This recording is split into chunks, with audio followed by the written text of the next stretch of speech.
दोस्तों, हमारे चैनल कहानियाँ 2.0 में आपका स्वागत है। दोस्तों, आज की ये कहानी एक ऐसे लड़के की है जो अपने फर्ज और कर्तव्य के बीच में फैसला नहीं कर पाता, जो पत्नी के प्रति प्यार और बाप के लिए सही या गलत का फैसला नहीं कर पाता, जो घर के हालातों से तंग आकर अपने पिता को नौकरों के साथ रहने पर मजबूर कर देता है। दोस्तों, आपको क्या लगता है कि इस कहानी का अंत खुशकिस्मत होगा या फिर दर्दनाक? अपना जवाब हमें कमेंट्स में जरूर शेयर करें। और अगर आप हमारे चैनल पर पहली बार आए हैं तो चैनल को सब्सक्राइब करके वीडियो को लाइक करें, और जो सबसे अच्छा कमेंट करेगा उसके कमेंट को हम अगले वीडियो में हाईलाइट करेंगे। तो चलिए कहानी शुरू करते हैं। मेरा नाम आदित्य है। मेरे पिता ने उस समय विदेश जाने का फैसला कर लिया था जब मैं सिर्फ 6 साल का था। मेरी माँ बहुत ही सख्त बिहेवियर की औरत थी।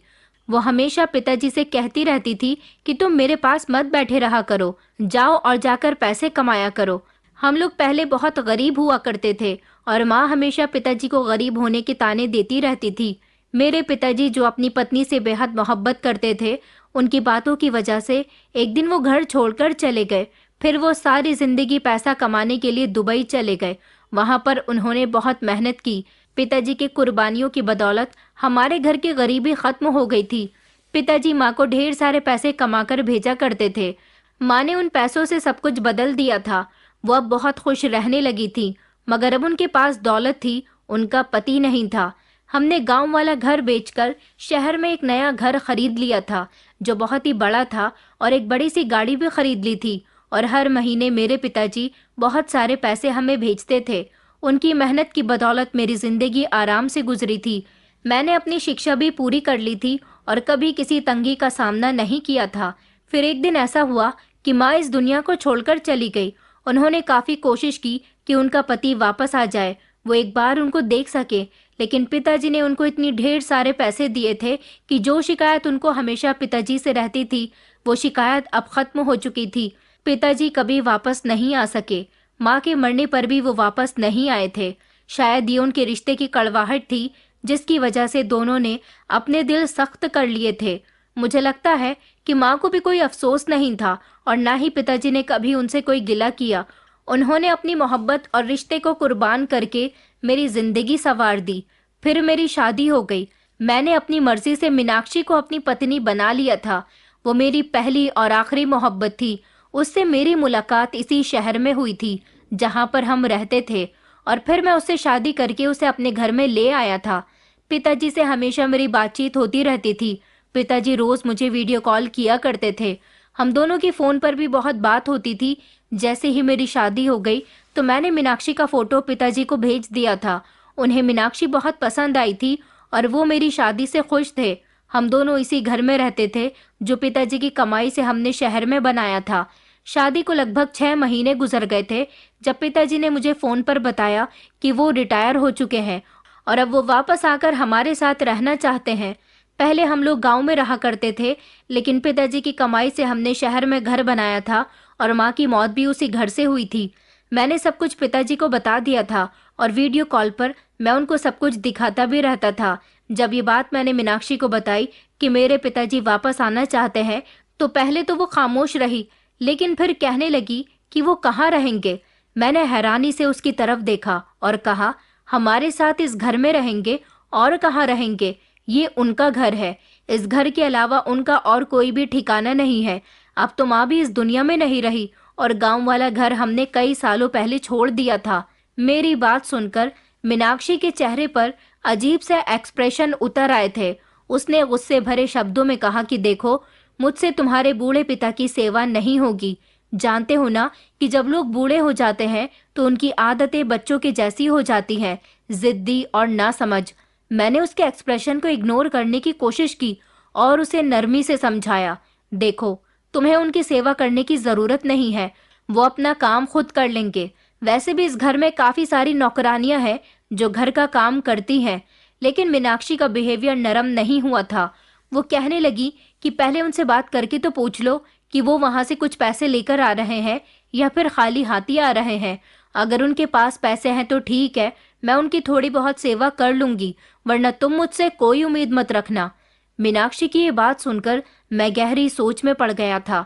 मुझे ख्याल आया कि शायद वो ठीक कह रही है। दुबई में रहने वाले अक्सर अपने साथ काफी सारा पैसा लेकर आते हैं। पिताजी ने सारी जिंदगी दुबई में गुजार दी थी, शायद उन्होंने भी कुछ बचा लिया होगा। मैंने उसी समय पिताजी को फोन किया। पहले तो मैंने उनके हालचाल लिए, उसके बाद हिचकिचाते हुए पूछा कि पिताजी, आप जब वापस आ ही रहे हो तो अपने साथ कुछ सेविंग्स वगैरह भी साथ ला रहे होंगे। मेरी बात सुनकर कुछ देर तक तो पिताजी खामोश रहे, फिर धीरे से कहने लगे कि बेटा, तुम्हें याद है ना कि हम कितने गरीब थे। मैं तुम्हारे बेहतर फ्यूचर के लिए यहाँ दुबई आ गया था। मैंने जो कुछ भी कमाया सिर्फ तुम्हारे लिए ही तो कमाया और तुम्हें भेज भी दिया। मेरे पास कुछ भी नहीं बचा। मैंने बेचैनी से कहा, लेकिन पिताजी, इतने सालों में आपने कुछ तो बचाया होगा। वो हंसने की कोशिश करते हुए बोले कि बेटा, बस इतना ही है कि टिकट के पैसे भी उधार लेकर वापस आ रहा हूँ। यूं समझ लो कि लूटे हुए सिपाही की तरह लौट रहा हूँ। पिताजी की ये बात सुनकर मेरा दिल बैठ सा गया था। मैंने फोन पर उनसे कह दिया कि आप जल्दी से यहाँ आ जाइए, लेकिन अंदर ही अंदर मेरा दिल खट्टा हो गया था।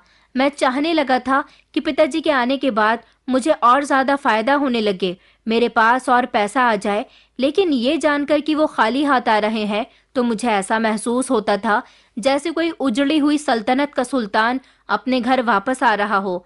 मीनाक्षी मेरी मोहब्बत थी, लेकिन शादी के बाद वो मेरे लिए एक अलग ही आजमाइश बन गई थी। वो अपनी डिमांड्स और जरूरत के मामले में कोई भी समझौता नहीं करती थी। हर समय उसे नए और ब्रांडेड कपड़े चाहिए होते थे। हमेशा महंगे सामान की ही मुझसे डिमांड करती रहती थी। बड़े बड़े पार्लर में जाना उसका शौक था। और भी उसकी बहुत सारी डिमांड थी जिनको पूरी करते करते मैं थक चुका था। मैं हमेशा उसे समझाने की कोशिश करता था कि वो सोच समझकर खर्चा किया करे, मगर वो तो मेरी बात का गलत मतलब निकालती थी और कहती कि मेरी जिम्मेदारियां पूरा करना तुम्हारा फर्ज है, मेरे खर्चे उठाना भी तुम्हारे लिए जरूरी है। मैंने तुम पर कोई बोझ नहीं डाला, मैं तुमसे सिर्फ वही मांगती हूँ जो कि मेरा हक है। उसकी ये जिद हर महीने मेरा बजट बर्बाद कर देती थी। मैं भी कंपनी में नौकरी करता था, हाँ अच्छी पोस्ट पर था, इसलिए मेरी सैलरी सही थी, लेकिन अब पिताजी रिटायर्ड होकर यहाँ आ रहे थे। अब तो उनकी तरफ से पैसे आने भी बंद हो गए थे। अब मुझे और ज्यादा सोच समझकर चलना था, लेकिन मेरी पत्नी मेरी भी कोई बात सुनने के लिए तैयार नहीं थी। मेरी खुद की सैलरी भी इतनी थी कि मैं आराम से अकेला भी घर चला सकता था, लेकिन मेरी पत्नी की फिजूल खर्ची ने मुझे परेशानी में डालकर रख दिया था। घर अपना था, गाड़ी भी अपनी थी और घर में 2 नौकरानियां भी मौजूद थी। एक तो घर की सारी सफाई करती थी और दूसरा सिर्फ खाना बनाया करती थी। जो साफ सफाई करती थी उसका नाम नीलम था और जो खाना बनाया करती थी उसका नाम चंपा था। मेरी पत्नी को ज्यादातर काम नीलम से ही होते थे, जो घर की साफ सफाई ही नहीं बल्कि बाहर के भी सारे काम करती थी। चंपा तो टाइम से आती थी और खाना बनाकर चली जाती थी, जबकि नीलम सर्दियों के इस मौसम में भी सारे काम से निपटने के बाद ही देर रात को सोने के लिए अपने कमरे में जाया करती थी। नीलम हमारे ही घर में रहती थी। उसे मेरी पत्नी ने एक छोटा सा कमरा दे दिया था, क्योंकि मेरी पत्नी घर का मामूली सा काम भी खुद नहीं कर सकती थी। उसे एक नौकरानी 24 घंटे अपने साथ चाहिए होती थी। ये सारे काम ही नीलम के थे। मेरी पत्नी को तो कोई काम ही नहीं था, लेकिन अजीब बात ये थी कि वो फिर भी थकी हारी और शिकायत करती हुई नजर आती थी। मैं अपनी पत्नी से कहता था कि मीनाक्षी, तुम्हें तो कोई काम भी नहीं करना पड़ता, नौकरानियां सब कुछ कर लेती हैं, फिर तुम क्यों थक जाती हो? वो तो कभी मुझे कोई सीधा जवाब देती ही नहीं थी, बस बात घुमा देती थी या अपनी किसी नई डिमांड को बीच में ले आती थी। अब जब पिताजी के वापस आने की खबर आई तो मेरा दिल अजीब सी परेशानी में खो गया था। मुझे अंदाजा था कि पिताजी के आ जाने से घर का माहौल बदल जाएगा। मीनाक्षी वैसे भी छोटी छोटी बातों पर नाराज हो जाती थी और अगर पिताजी के आने से उसे कोई भी परेशानी हुई तो उसका सारा गुस्सा मुझ पर निकलेगा। मैंने खुद को बार बार यही कहते हुए पाया कि पिताजी को घर में ठहराना शायद ठीक नहीं होगा। अगर वो यहाँ आ गए तो रोज के लड़ाई झगड़ों की शुरुआत हो जाएगी। मीनाक्षी तो पहले ही बिहेवियर की अच्छी नहीं थी और पिताजी की मौजूदगी उसे और ज्यादा चिड़चिड़ा बना देगी। मैंने सोचना शुरू कर दिया कि पिताजी के लिए कोई और इंतजाम किया जाए। शायद उन्हें करीब में ही कोई किराए का घर देखकर वहां पर भेज दूं या फिर कोई और दूसरा रास्ता निकाल लूं। जिस दिन पिताजी को आना था उसी दिन से मेरी पत्नी का मूड खराब हो गया। वो कहने लगी कि अब तो तुम्हारा बाप भी यहाँ आ रहा है, मुझे उसकी सेवा करनी पड़ेगी और हमेशा ससुर की इज्जत के लिए सर पर घूंघट भी डालकर रहना पड़ेगा, क्योंकि तुम्हारी माँ और पिताजी गांव से बिलोंग करते हैं ना। गांव वाले लोग तो यही चाहते हैं कि बहू एक घूंघट डालकर बड़ों के सामने आया करे। अपने घर में 2 घड़ी सुकून से बैठ जाती थी, अब मेरा वो सुकून भी खत्म होने जा रहा है। मैंने अपनी पत्नी को तसल्ली दी कि तुम जैसा सोच रही हो ऐसा कुछ भी नहीं होगा। वो कहने लगी कि देखो, अगर मेरी प्राइवेसी में कोई भी खलल पड़ी तो मैं तुम्हें छोड़कर चली जाऊंगी। मैंने कहा प्लीज ऐसी बातें मत करो, मैं हूं ना, कुछ नहीं होगा। अपने पिताजी को एयरपोर्ट से लेने के लिए चला गया था। वहां अपने पिता को देखकर मेरे दिल में खुशी और उलझन का मिला जुला एहसास आ गया था। मैं इतने सालों बाद अपने पिता से मिल रहा था। मैंने जब अपने पिता के हाथों की तरफ नजर डाली तो उनके हाथ में एक पुराना सा और छोटा सा बैग था। उसे देखकर मेरे दिल में एक सवाल उठा था कि वो ज्यादा पैसे कमाकर नहीं लाए हैं, फिर भी उम्मीद थी कि वो कोई गिफ्ट या कोई यादगार चीज वहां से जरूर लेकर आए होंगे, क्योंकि ये मेरे वही पिताजी थे जिन्होंने अपनी पूरी जिंदगी हमारी खुशियों के लिए कुर्बान कर दी थी। जब हम गाड़ी में बैठे तो रास्ते में हम लोग मामूली सी बातें करते हुए आ रहे थे। पिताजी मुझे बहुत थके हुए लग रहे थे, लेकिन उनके चेहरे पर सुकून था, जैसे वो बहुत बड़ा मुश्किल सफर तय करके वापस आ रहे हों। मैंने उनसे ज्यादा सवाल नहीं किए थे, क्योंकि आइडिया था कि वो बहुत थके हुए हैं, मुझे उनसे कोई बात नहीं करनी चाहिए। घर पहुंचने से पहले मैंने एक होटल से खाना पैक करवा लिया, क्योंकि मुझे पता था कि मीनाक्षी ने तो खाने का इंतजाम नहीं करवाया होगा और ना ही पिताजी के लिए किसी खास चीज का इंतजाम किया होगा। घर पहुंचकर पिताजी को मैंने बिठाया और खाने का इंतजाम किया। पिताजी ने पूछा कि बेटा, मेरी बहू ने मेरे लिए खाना नहीं बनाया?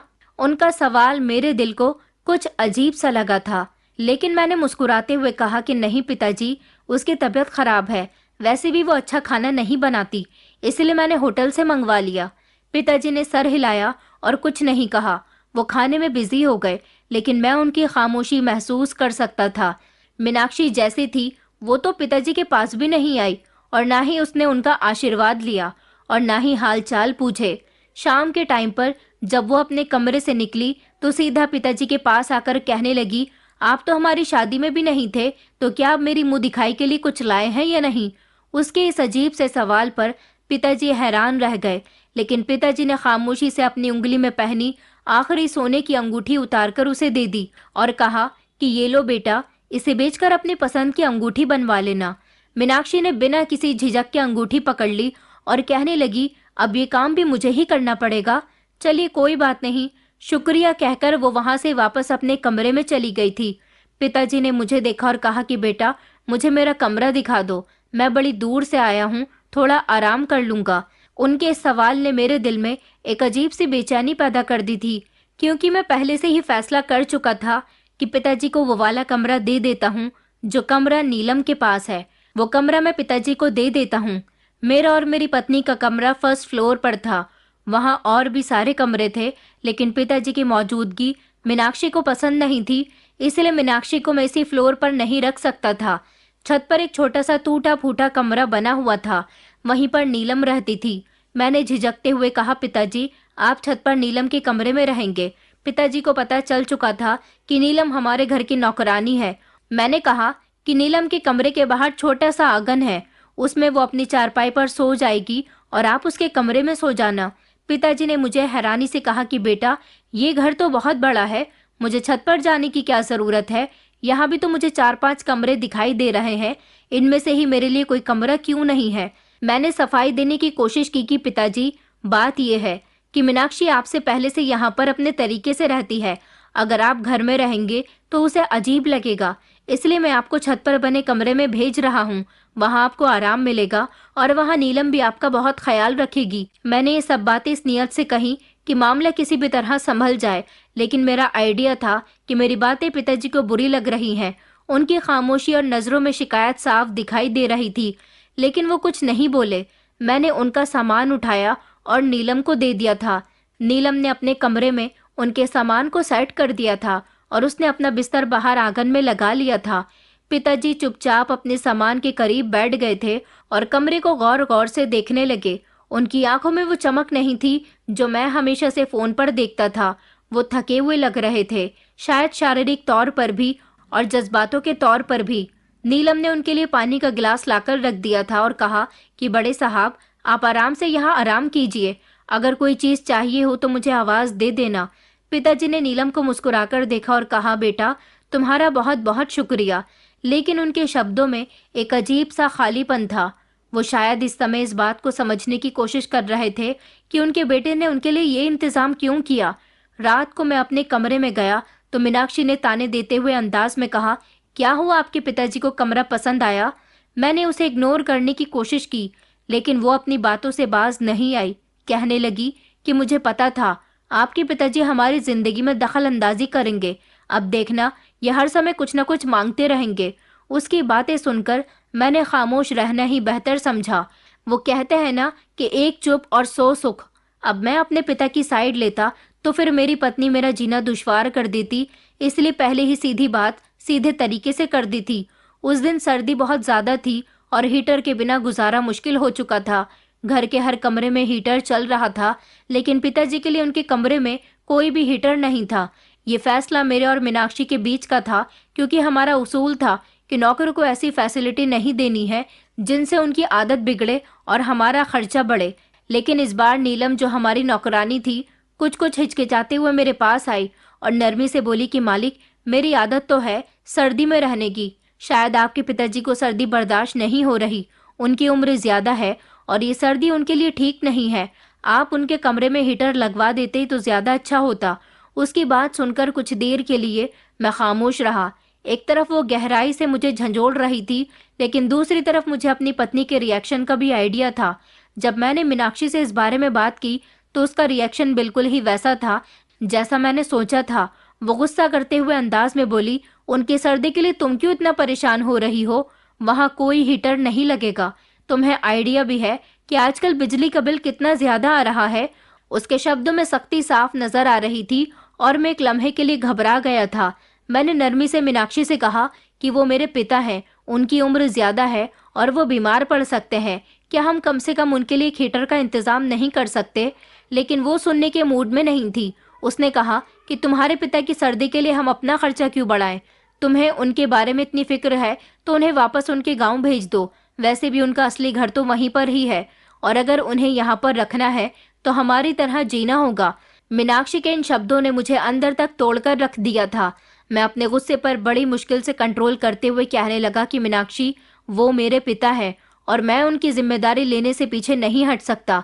लेकिन इसकी बातों ने मुझे समझा दिया था कि इस मामले को बढ़ाने से हमारे घर का सुकून और ज्यादा खराब होगा।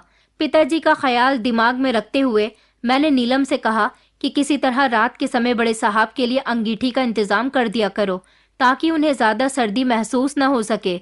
ऐसा करना शायद मेरी कोशिश थी कि मैं अपनी जिम्मेदारी किसी हद तक तो निभा सकूं, लेकिन मेरा दिल जानता था कि मैं उनके लिए वो सब नहीं कर रहा था जो उन्हें चाहिए था। मुझे खुद पर शर्मिंदगी महसूस हो रही थी। पिताजी छत पर नीलम के कमरे में सर्दी बर्दाश्त करते रहे और मैं रोज उनको तसल्ली देने की कोशिश करता रहा। हकीकत ये थी कि हर बार उनकी नजर मुझ पर पड़ती तो मुझे अपनी नाकामी और कमजोरी का एहसास होता था। उनकी आंखों में वो दर्द साफ दिखाई देता था जो मेरे फैसले की वजह से पैदा हुआ था। मैंने महसूस किया कि उनके साथ किए जाने वाला ये सुलूक न सिर्फ उन्हें बल्कि मुझे भी अंदर से खोखला कर रहा था।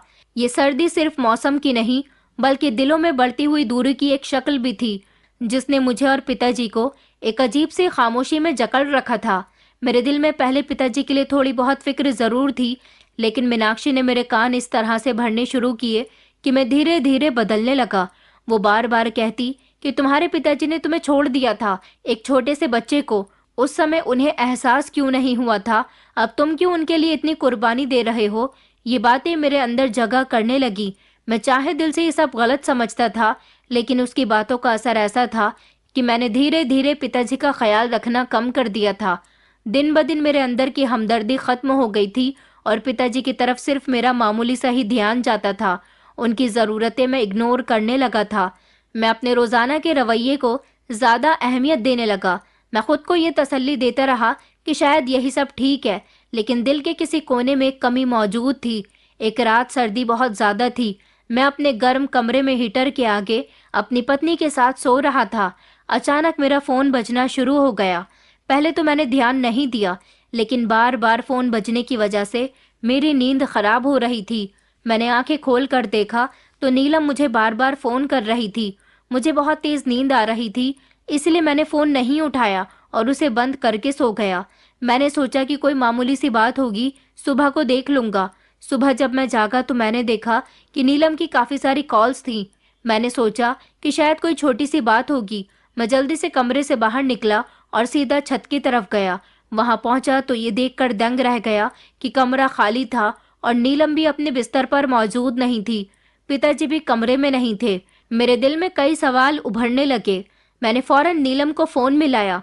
काफी देर तक तो उसका फोन नहीं मिला था, लेकिन जब उसने कॉल रिसीव की तो वो कहने लगी कि रात को बड़े मालिक की तबीयत बहुत ज्यादा खराब हो गई थी।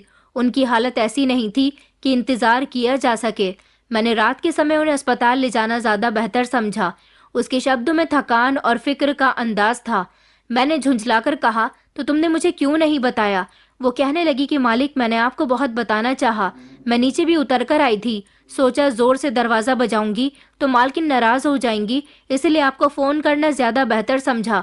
मगर आपने फोन उठाया ही नहीं, इसलिए मुझे खुद ही फैसला करना पड़ा। मैंने गुस्से से कहा कि अब तुम कहाँ हो? अस्पताल में हो। उसने मामूली सा जवाब दिया। कहने लगी कि नहीं मालिक, मैं बड़े साहब को लेकर गांव जा रही हूँ। उनका कहना है कि वो यहाँ पर नहीं रहना चाहते, वो अपने गांव जाना चाहते हैं। उनकी तबीयत बहुत खराब है और वो वहीं पर जाना चाहते हैं। नीलम की बात सुनकर मैं हैरान रह गया। मैंने सख्ती से कहा कि तुम्हारे दिमाग में ये बात कहाँ से आई कि तुम मेरे पिता को लेकर गांव चली जाओ? लेकिन उसने मेरी कोई बात सुने बिना फोन काट दिया। दोबारा उसका फोन मिला ही नहीं। मुझे गुस्सा तो बहुत आया। मैं सिर्फ उसको कॉल ही लगा सकता था, क्योंकि वो कौन से गांव में रहती थी ये मुझे नहीं पता था। क्योंकि कई बार जब वो अपने गांव गई थी तो उसने हमें अपने गांव का नाम और पता नहीं बताया था। हैरानी की बात ये थी कि नीलम मेरी इजाजत के बिना मेरे पिताजी को अस्पताल ले गई थी, लेकिन फिर वो खुद भी वापस नहीं आई। ये बात जब मेरी पत्नी को पता चली तो उसका अंदाज मेरी उम्मीद से बिल्कुल अलग था। वो कहने लगी कि नीलम ने अच्छा ही किया। ऐसा समझो कि नीलम ने हम पर बहुत बड़ा एहसान किया। वैसे भी तुम्हारे पिता के पास कुछ था ही नहीं, न पैसा न ठिकाना। अभी तो ठीक ठाक थे, कल को अगर बीमार पड़ जाते तो उनके अस्पताल का खर्चा कौन उठाता? उसके शब्दों में कोई हमदर्दी नहीं थी। वो बात को ऐसे सुना रही थी जैसे पिताजी का जाना बहुत बड़ी खुशखबरी है। उसने कहा, मैं वैसे भी नीलम को भी नौकरी से निकालना चाहती थी। अच्छा ही हुआ वो भी उनके साथ ही चली गई। कई दिनों से वो ठीक से कोई काम भी नहीं कर रही थी। अच्छा हुआ कि एक साथ दो मुसीबतें टल गईं। मीनाक्षी की बातें मेरे दिल पर अजीब असर कर रही थी। एक तरफ मुझे भी लगता था कि वो ठीक कह रही है। पिताजी को इस घर में रखने से सच में खर्चा बढ़ रहा था और उनकी देखभाल करना भी मेरे लिए मुश्किल होता जा रहा था। मैंने सोचा कि शायद पिताजी ने नीलम के साथ खुद जाने का फैसला किया होगा। अगर उन्हें कुछ परेशानी थी तो वो मुझसे बात कर सकते थे। आखिर मैंने उन्हें घर से निकाला तो नहीं था, वो तो खुद ही गए थे। तो फिर मैं क्यों खुद को कसूरवार समझूं और उनके लिए परेशान हूं? मीनाक्षी की बातों ने मेरे दिल से शक को खत्म कर दिया था। अब मैंने खुद को समझा लिया कि पिताजी का यहाँ से जाना ही बेहतर था।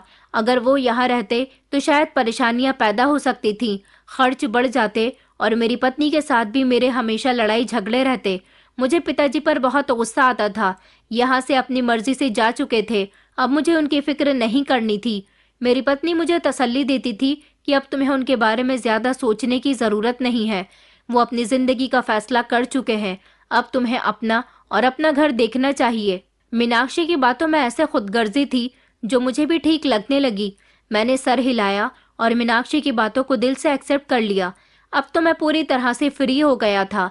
मुझे पिताजी के लिए परेशान भी नहीं होना था और खर्चों से भी बेफिक्र हो गया था। जब मेरे पिताजी मेरी जिंदगी से चले गए तो शुरू में मुझे किसी चीज की कोई परेशानी नहीं हुई। वो मेरी जिंदगी का हिस्सा कभी बने ही नहीं थे, इसलिए उनका मेरी जिंदगी में शामिल ना होना मेरे लिए कोई मतलब नहीं रखता था। मेरी जिंदगी पहले जैसी होती गई। मैं जैसे पहले ऑफिस जाया करता था और अपनी पत्नी की ख्वाहिशों को पूरी करता रहता था और जिंदगी गुजारने की कोशिश करता था। लेकिन कुछ ही महीनों के अंदर मेरी जिंदगी बदलनी शुरू हो गई। एक दिन ऑफिस में मुझे बुलाकर बताया गया कि मेरा काम अच्छा नहीं चल रहा, इसलिए मुझे डिमोशन दे दिया गया। इस खबर ने मुझे परेशान कर दिया था। मेरे बॉस ने साफ साफ कहा कि तुम्हारा काम अब पहले जैसा नहीं रहा। अगर अगले साल तक तुमने अपनी परफॉर्मेंस अच्छी नहीं की तो मुझे तुम्हें नौकरी से निकालना पड़ सकता है। ये सुनकर मेरे पैरों तले से जमीन निकल गई थी। ये नौकरी मेरी जिंदगी की बुनियाद थी, इसी से ही तो मेरा घर चल रहा था, बल्कि मेरी पत्नी की सारी ख्वाहिशें भी इसी से पूरी हो रही थी। मैं दिन ब दिन परेशान होता रहा। वक्त इसी तरह से गुजरता गया, लेकिन मेरी कोशिशों के बावजूद भी मेरे ऑफिस का काम बेहतर न हो सका। आखिरकार मुझे नौकरी से निकाल दिया गया था। ये खबर सुनकर मेरी पत्नी का मूड पूरी तरह से बदल गया था। मैंने उसको बताया कि मैं बेरोजगार हो चुका हूँ, तो उसको मुझसे कोई हमदर्दी न हुई थी। उसने कहा कि मुझे इस बात से कोई मतलब नहीं, मैंने तुमसे शादी सिर्फ तुम्हारे पैसों के लिए की थी, वरना तुम्हारे पास तो तुम्हारा कुछ भी नहीं है। ये शब्द मेरे दिल को खाली कर रहे थे, लेकिन फिर भी मैं खामोश रहा। मीनाक्षी अपनी जिंदगी को जीने वालों में से थी, जो न सिर्फ अपनी खुशियों और जरूरतों की फिक्र करती थी, चाहे दुनिया इधर से उधर हो जाए। उसने कभी मेरी परेशानियों को अपनी जिंदगी का हिस्सा नहीं समझा। मैंने छोटी छोटी नौकरियां करनी शुरू कर दी, लेकिन ये नौकरी मेरी पुरानी नौकरी जैसी नहीं थी, जहां मुझे बहुत सारी फैसिलिटी और अच्छी सैलरी मिलती थी। उन नौकरियों से मेरी आमदनी बहुत कम थी और मेरी पत्नी की ख्वाहिशें पूरी करना मेरे लिए मुश्किल होता जा रहा था। कई साल इसी हालत में गुजर गए, जो मैंने बहुत परेशानी और फाइनेंशियल परेशानियों में गुजारे। मेरे पास सेविंग्स भी खत्म हो चुकी थी। मैं दिन ब दिन परेशान होता जा रहा था। एक दिन मैं थका हारा काम से वापस आया तो घर की हालत देखकर मैं हैरान रह गया था। हर तरफ गंदगी का ढेर लगा हुआ था, जैसे यहाँ कोई औरत रहती ही नहीं है। मैंने मीनाक्षी से कहा कि घर की ये क्या हालत बना रखी है, सफाई क्यों नहीं करती? उसने लापरवाही से जवाब दिया, अब घर में कोई नौकरानी नहीं है, सबको पैसे चाहिए तभी वो काम करेंगी। मैंने गुस्से से कहा, अगर घर में नौकरानी नहीं है तो तुम साफ सफाई कर लो। लेकिन मीनाक्षी ने साफ इनकार कर दिया। उसने कहा, मैं ये सब नहीं करूंगी, मुझे ये सब करने की आदत नहीं है, तुम किसी नौकरानी का इंतजाम करो। मीनाक्षी ने मुझे बहुत तंग करके रख दिया था। मुझे महसूस हुआ उसकी नजरों में मेरे लिए कोई इज्जत या मोहब्बत बाकी नहीं रही थी। वो सिर्फ अपने आराम के बारे में ही सोचती रहती थी और मेरी मुश्किलों के बारे में सोचने की जरा भी कोशिश न करती थी। मैं इस नतीजे पर पहुंच चुका था, अगर मैंने जल्दी ही कोई अच्छी नौकरी तलाश नहीं की तो मीनाक्षी मुझे छोड़कर चली जाएगी। उसके रिएक्शन से ये सब जाहिर हो रहा था कि वो इस रिश्ते को सिर्फ इस समय तक निभाएगी, जब तक कि उसकी सारी डिमांड्स पूरी होती रहेंगी। मुझे अपनी जिंदगी के इस मोड़ पर यह एहसास हुआ कि मैंने अच्छी औरत से शादी नहीं की, ये कभी भी मेरा साथ छोड़ देगी। मेरे दोस्त ने मुझे एक नौकरी के बारे में बताया था। वो नौकरी शहर के नए 5 स्टार होटल की थी। मुझे उम्मीद थी कि शायद यहाँ मुझे नौकरी मिल जाएगी। मैंने पहले भी होटल मैनेजमेंट में काम किया था और सोचा था कि एक्सपीरियंस होने के बावजूद इस होटल में कुछ अच्छा मौका मिल सकता है। जब मैं होटल पहुंचा तो पता चला कि इंटरव्यू होटल की मालकिन खुद ले रही है। मालकिन के सामने इंटरव्यू देने का ख्याल मुझे कुछ अजीब सा लगा। फिर भी मैंने खुद को संभालने की कोशिश की और कमरे में दाखिल हो गया। मालकिन कुर्सी पर बैठी हुई थी और उनका चेहरा मेरी तरफ नहीं था। इससे मुझे कुछ सुकून मिला। मैंने अपनी फाइल टेबल पर रखी और अपना इंट्रोडक्शन दिया। जैसे ही उन्होंने मेरी तरफ मुड़कर देखा तो उनको देखकर मेरे होश उड़ गए थे। वो कोई और नहीं बल्कि नीलम थी, वही नीलम जो हमारे घर में नौकरानी का काम किया करती थी। मैंने उसे पहचान लिया था, लेकिन उसकी शक्ल और हुलिया काफी हद तक बदल चुका था। वो एक 5 स्टार होटल की मालकिन थी और उसने बहुत ही महंगे कपड़े पहने हुए थे। वो बहुत ही सुंदर लग रही थी। वो मेरी आंखों के सामने हंसते हुए बोली, आप मुझे इतनी गौर से क्यों देख रहे हैं? हाँ, मैं नीलम ही हूँ, लेकिन आप यहाँ पर क्या कर रहे हैं? उसका सवाल मेरे लिए एक और झटका सा था। मैंने खुद को संभालने की कोशिश की और उससे कहा कि तुम इस होटल की मालकिन कैसे बन गई? नीलम ने फिर से हंसकर कहा कि एक लंबी कहानी है। उसने कहा कि ये सब कुछ आपकी पत्नी की वजह से हुआ है। मैंने कहा, मेरी पत्नी की वजह से तुम इस होटल की मालकिन कैसे बन सकती हो? उसने कहा, हाँ, मैं सही कह रही हूँ, ये सब मालकिन की वजह से ही हुआ है, जो आपके पिता के साथ बुरा बिहेव करती थी और इसी की वजह से मैं तुम्हारे पिता को वहां से निकाल कर ले गई थी। मैंने कहा, मेरे पिताजी कहाँ हैं? वो बताने लगी कि उस रात आपके पिताजी की तबीयत इतनी खराब हो गई थी कि उनके सीने में दर्द उठने लगा। वो समझने लगे थे कि शायद उनको हार्ट अटैक आ रहा है। वो मुझे ये सब कुछ बता ही रही थी, जैसे कोई गहरा राज खोल रही हो। नीलम ने कहा, मैं फौरन ही आपके पिताजी को अस्पताल ले गई थी, जहां मैंने उनका इलाज करवाया और फिर मैं उनको अपने गांव ले गई थी, जहां की हवा ने उनको बिल्कुल ठीक कर दिया था। मैंने वहां उनकी ढेर सारी सेवा की, बिल्कुल उनकी बेटी की तरह। मैंने उस समय आपके पिता की सेवा की जिस समय आपको उनके साथ होना चाहिए था, और उनकी सेवा करनी चाहिए थी। आपके पिताजी ने मुझे अपनी बेटी बना लिया था। मैं उनके साथ इतनी करीब हो गई थी कि आपके पिताजी ने ये सब कुछ, यहाँ तक कि ये 5 स्टार होटल भी मेरे नाम कर दिया। इस होटल के बारे में तो मैंने कभी नहीं सुना था। ये होटल मेरे पिताजी का कब से हो गया। नीलम ने मुझे बताया कि आपके पिताजी दुबई में बहुत पैसा कमाया करते थे। उन्होंने आपसे ये बात छुपा रखी थी। जिस शहर में आपने रहना शुरू कर दिया, वहीं पर उन्होंने ज़मीनें खरीदनी शुरू कर दी और अपना कारोबार करना शुरू कर दिया, जो कि वो दुबई से ही कर रहे थे। नीलम मुझे बता रही थी कि ये सब कुछ अब उसका है, और मैं एक पल के लिए भी यकीन करने को तैयार नहीं था। मेरी आंखों में गुस्सा था। मैंने कहा, नीलम, तुम्हें शर्म नहीं आती? ये सब कुछ मेरा है और तुम इसके मालकिन बनी बैठी हो। मैं बस यही सोच रहा था कि क्यों नीलम ने मुझे नहीं बताया, क्यों मेरे पिता ने मुझे बताना जरूरी नहीं समझा। मैंने कहा, तुमने मुझे ये सब कुछ क्यों नहीं बताया? ये सब तुम्हारा काम था, लेकिन तुम तो नमक हराम निकली। नीलम ने जवाब दिया कि आपके पिता ने मुझे ये सब कुछ दिया था, मैं क्या करती? उसने कहा कि आपके पिता की ख्वाहिश थी कि मैं उनकी जगह पर इस होटल की मालकिन बनूं। उसने अपनी बात में कोई शर्मिंदगी महसूस नहीं की, बल्कि वो सच बोल रही थी। लेकिन मैं ये सब हजम नहीं कर पा रहा था। मेरे दिमाग में एक तूफान उठ रहा था। मैंने कहा, मुझे पिताजी के बारे में बताओ, वो कहाँ हैं? नीलम कहने लगी कि आपके पिताजी इस दुनिया को छोड़कर जा चुके हैं। मैंने कहा, क्या तुम सच कह रही हो? पिताजी की मौत के बारे में सुनकर मुझे गहरा सदमा पहुंचा था। वो कहने लगी कि मैंने आपके पिता का बहुत ख्याल रखा, उनका इलाज भी करवाया, मगर उनका इस दुनिया से जाने का समय आ गया था। मैंने कहा कि तुमने मेरे पिताजी की मौत के बारे में मुझे क्यों नहीं बताया? तो वो कहने लगी कि आपके पिता की आखिरी इच्छा थी कि उनकी मौत पर आपको ना बुलाया जाए, इसलिए मैंने उनकी आखिरी इच्छा को पूरा किया। पिताजी की मौत की खबर सुनकर मुझे एक जोरदार झटका लगा था। अब तो वो कभी वापस भी नहीं आ सकते थे। मैं होटल से बाहर निकल आया था और सड़क पर ही बैठ गया। मैंने अपनी जेब से मोबाइल निकाला और उनकी फोटो देखकर मैं रोने लगा था। मैं उनकी फोटो से माफी मांगने लगा कि मैंने उनके साथ बहुत गलत किया। अंतिम समय में पिताजी को मुझसे मिलना तो चाहिए था, लेकिन मैं उनका बहुत बुरा बेटा था, इसलिए उन्होंने मुझे याद नहीं किया। मैं घर आ गया था और हमेशा पिताजी को याद करता रहता था, उनसे माफी मांगता रहता था, उनकी फोटो देख देख कर यही कहता रहता था कि देर से ही सही, मगर मुझे आपकी अहमियत पता चल गई। लेकिन अब कोई फायदा नहीं था। मैंने यह सब कुछ जब अपनी पत्नी को बताया तो वो कहने लगी कि ये तो बहुत बुरा हुआ, चलो हम नीलम पर केस कर देते हैं। मैंने उससे कहा, सब कुछ तुम्हारी वजह से हुआ है, अब तुम्हें केस की पड़ी है। अब केस करने से क्या होगा? सब कुछ तो नीलम के नाम हो चुका है और अब मेरे पिता भी इस दुनिया में नहीं रहे। मेरी बातों में बेहद गुस्सा था, क्योंकि मेरी पत्नी भी इस समय मेरी परेशानी का हिस्सा थी। मीनाक्षी का रिएक्शन मेरे लिए एक और बड़ी परेशानी का हिस्सा था। उसने मुझ पर इल्जामों की बौछार कर दी और मैं खामोश रहकर उसकी सारी बातें सुनता रहा। वो कहने लगी कि तुम कोई छोटे बच्चे हो, तुमने कभी ये नहीं सोचा कि तुम्हारे पिता ने इतने साल दुबई में गुजारे हैं तो उन्होंने कुछ न कुछ तो कमाया ही होगा।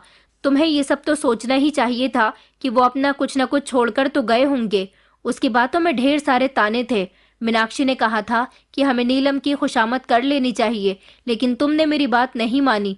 तुम्हारे दिमाग में कुछ था ही नहीं, तुम तो बेहद ही बेवकूफ हो। जब उसने ये कहा तो मेरा दिमाग गुस्से से फट पड़ा। मेरी बर्दाश्त अब खत्म हो चुकी थी। मैंने इस लड़ाई को और बढ़ाया और उसको जो कुछ कहना था कह दिया। मैंने गुस्से से मीनाक्षी से कहा कि तुमने कभी ये सोचा था कि वो मेरे पिता थे?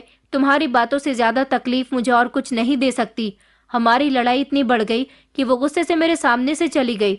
मुझे अब उसकी कोई परवाह नहीं थी। मैंने पहले ही फैसला कर लिया था कि अब मैं इसका पीछा नहीं करूंगा। शुरू से ही मीनाक्षी मेरी शराफत का फायदा उठा रही थी और हमेशा उसने सिर्फ अपने बारे में ही सोचा था।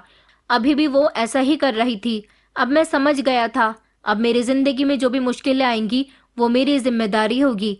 मैंने एक वकील से बात की जो मेरे लिए आखिरी उम्मीद थी। वकील साहब ने कहा कि अब कुछ नहीं हो सकता। तुम्हारे पिता ने होशो हवास में खुद ही उस नौकरानी के हवाले अपना सब कुछ कर दिया था। उन्होंने कहा कि तुम कानूनी तौर पर भी अब कुछ नहीं कर सकते। ये सब मेरे लिए बहुत ही हैरान और मायूस कर देने वाली बात थी। मैं सोच रहा था कि क्या सच में मैंने अपने पिता के साथ बहुत बुरा किया था। मैंने अपनी नौकरानी के कमरे में अपने पिता को जगह दी और उसके साथ साथ वो सब भी किया जो एक बेटे को अपने पिता के साथ नहीं करना चाहिए। अब मुझे समझ आया कि मैंने अपने पिता को कितना परेशान किया था। इससे ज्यादा मेरे साथ और क्या बुरा हो सकता था। उनका भरोसा मैंने तोड़ा था और जब वो मुझसे रिश्ता दोबारा जोड़ना चाहते थे तो मैंने पूरी तरह से उनको इग्नोर कर दिया। उसके बाद जो कुछ भी हुआ वो मेरे किए का नतीजा था। मैंने अपने आप से सवाल किया, क्या सच में मेरे साथ ये सब हो रहा है? फिर दिमाग में एक सवाल आया कि क्या अब भी कुछ हो सकता है, लेकिन वकील की बात सुनकर मुझे यकीन हो गया था कि अब कुछ वापस नहीं आ सकता, ना मेरे पिता और ना ही उनकी दौलत। मैं बहुत ज्यादा बीमार रहने लगा था, बहुत परेशान रहने लगा था, दर दर की ठोकरें खा रहा था। मीनाक्षी तो मुझे छोड़कर जा चुकी थी, उसे तो सिर्फ मेरी दौलत से मोहब्बत थी। मेरे पास खाने के लिए भी कुछ नहीं था, ना कोई नौकरी थी, न घर में चैन सुकून था। लेकिन ऐसे बुरे समय में मेरा साथ नीलम ने दिया था, जिसने मुझे घर खर्च के लिए थोड़े से पैसे दे दिए थे। मगर मैं अपने किए की माफी नीलम से मांग रहा था। मैं बहुत गरीबी भरी जिंदगी गुजार रहा था। धीरे धीरे मुझे एक बीमारी ने जकड़ लिया था, जिसके लिए मेरा इलाज होना बहुत जरूरी था। लेकिन मुझे अपना इलाज नहीं करवाना था। मैं अपने पिता की तस्वीर अपने सीने से लगाकर सारा दिन रोता रहता था, उनसे माफी मांगता रहता था कि जीते जी न सही, पिताजी मरने के बाद तो मुझे माफ कर दें। मुझे उनकी दौलत नहीं चाहिए, सिर्फ उनकी माफी ही मुझे सुकून दे सकती है। नीलम घर पर आती थी और मेरी ऐसी हालत देखकर उसे बहुत अफसोस होता था। मैं अब बिस्तर से बिल्कुल भी नहीं उठता था। नीलम मुझे जो पैसे देकर जाती वो पैसे मैं उसे वापस कर दिया करता था। मैं कहता था कि मैं भी मर जाना चाहता हूँ, मेरा इस दुनिया में कोई नहीं है। एक वक्त ऐसा था जब मैंने अपने पिता का ख्याल नहीं रखा, मैंने उनको अकेला छोड़ दिया था और आज मैं खुद भी अकेला हूँ। नीलम मेरी ऐसी हालत पर अफसोस करती थी, लेकिन फिर एक वक्त ऐसा आया जब नीलम ने मेरी मदद की और मुझसे कहा कि वो मुझसे शादी करना चाहती है। मैं उसकी बात सुनकर दंग रह गया था। उसने कहा कि आप बड़े साहब की आखिरी निशानी हो, भले ही वो आपसे नाराज थे, मगर अब आप सुधर चुके हो। गरीबी भरे हालात देखकर आपको एहसास हो गया कि आपने अपने पिता के साथ कितना बुरा किया था। सबसे अच्छी बात यह होती है कि इंसान ठोकर खाकर सुधर जाता है, और आप सुधर गए हो, संभल गए हो। मैं आपसे शादी करके बड़े साहब की आत्मा को शांति देना चाहती हूँ, क्योंकि आपकी जिंदगी में जो औरत थी उसने आपकी जिंदगी को बर्बाद कर दिया था, और इसमें उसी का हाथ था जिसने आपको आपके पिता से दूर कर दिया। अब वो आपकी जिंदगी से निकल चुकी है। मैंने नीलम से मना किया था कि मैं तुम्हारी जिंदगी बर्बाद नहीं करना चाहता, मैं तुम्हारे काबिल नहीं हूँ, मगर वो नहीं मानी और कहने लगी कि आप बड़े साहब के बेटे हो और आपका ख्याल रखकर मुझे बहुत खुशी मिलेगी। एक पत्नी बनकर मैं आपकी सारी जिंदगी सेवा करूंगी। मुझे अपने पिता पर बहुत गर्व महसूस हुआ था, जिन्होंने नीलम को अपना सब कुछ सौंप दिया था। शायद नीलम जैसी इंसान ये सब डिजर्व करती थी। मैं अपने पिता की किसी भी चीज का हकदार नहीं था। नीलम के साथ मेरी शादी भले ही हो गई है, मगर मैं पहले जैसी जिंदगी नहीं गुजारता। मेरी पत्नी मेरा बहुत ख्याल रखती है। नीलम के साथ मेरी शादी होना मेरी जिंदगी का सबसे बेहतर फैसला था। नीलम ने मुझ जैसे बीमार इंसान को सुधार दिया, संभाल दिया, और अब मैं उसके साथ एक खुशहाल जिंदगी गुजार रहा हूँ। कुछ लोग अपनी दुनिया में इतने मगन हो जाते हैं कि अपने माता पिता की अहमियत को भूल जाते हैं, उनका ख्याल रखना भूल जाते हैं। वो जो समझते हैं ये वही लोग हैं जो बुढ़ापे में अपने पिता का सहारा नहीं बनते, और फिर नतीजा ये होता है कि उन्हें वो सजा मिलती है जो शायद मुझे मिली थी। नीलम, जिसे मैं बहुत बुरा समझता था, अब मुझे पता चला था कि मेरे पिता ने उस पर भरोसा क्यों किया और उसे अपनी जायदाद क्यों सौंपी, क्योंकि वो एक अच्छे इंसान थी। भले ही वो गरीब थी, लेकिन उसे लोगों की परेशानी समझना आता था। उसने मेरे पिता की भी परेशानी में मदद की थी, तभी तो मेरे पिता ने अपनी औलाद पर भरोसा ना करके उस पर भरोसा किया, और इस बात का यकीन मुझे अब हो चुका है। मैंने तो कभी अपने पिता की इज्जत न की, ये मेरी सबसे बड़ी कमी थी। वो तो इस दुनिया से चले गए, तब मुझे एहसास हुआ जो सब कुछ मुझे मिलना था वो मेरे पिताजी ऐसे भी मेरे नसीब में लिख गए थे। बचपन से लेकर अब तक उन्होंने मेरी हर ख्वाहिश को पूरी किया था, और मरने के बाद भी वो मेरी जिंदगी में नीलम जैसी अच्छी हमसफर को भेज गए थे, और वापस उनकी दौलत मुझे मिल गई थी। लेकिन मैं उनकी दौलत का इस्तेमाल नहीं करता, अपनी मेहनत की कमाई से अपना खर्चा करता हूँ। मगर मेरे पिताजी के मरने के बाद मेरे दिल में उनकी अहमियत बहुत ज्यादा बढ़ गई है। दोस्तों, उम्मीद करती हूँ आपको हमारी कहानी पसंद आई होगी। कहानी पसंद आई है तो वीडियो को लाइक करें, चैनल पर नए हैं तो चैनल को सब्सक्राइब करें, और हाँ, नोटिफिकेशन बेल को जरूर दबाएं ताकि अगली अपडेट सबसे पहले आपको मिले।